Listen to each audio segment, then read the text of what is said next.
I am volunteering at a distress center in Canada. So what I do is picking up phone calls from people who experiencing a crisis or emotional turbulence when they need someone to talk to other than their close family or friends, or simply because they don't have family members or friends who are there for them.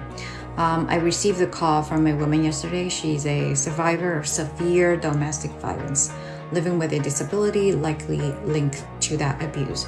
Right now, she's navigating a complicated process of applying for government-funded housing and at the same time handling a legal case against her abuser.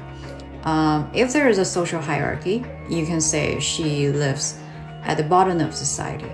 So she relies heavily on legal aid, which unfortunately often means dealing with lawyers who aren't always reliable. And on top of all this, she also struggled with autism and PTSD. Throughout our conversation, she was very emotionally exhausted, frustrated by the bureaucratic indifference. If you have ever dealt with bureaucratic system, you know what I mean. But she still managed to fight for her rights and safety.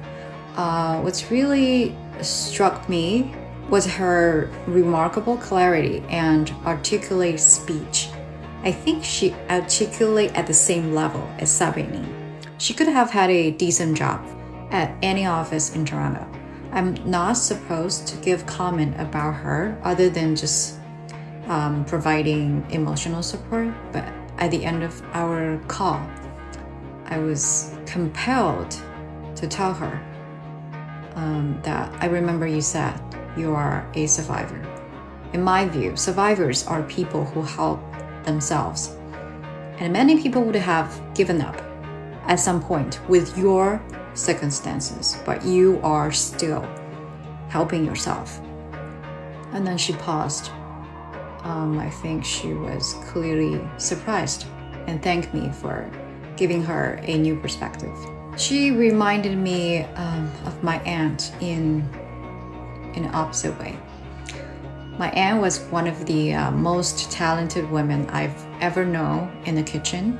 She could have been like the famous Lao Ganma from Changsha, but instead she was imprisoned and abused, not just by her family members, but mostly by herself.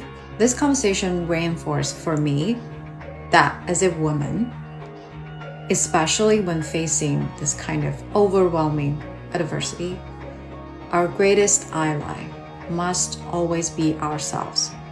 No matter how challenging the journey, the power to rise, heal, and reclaim our lives always start from within.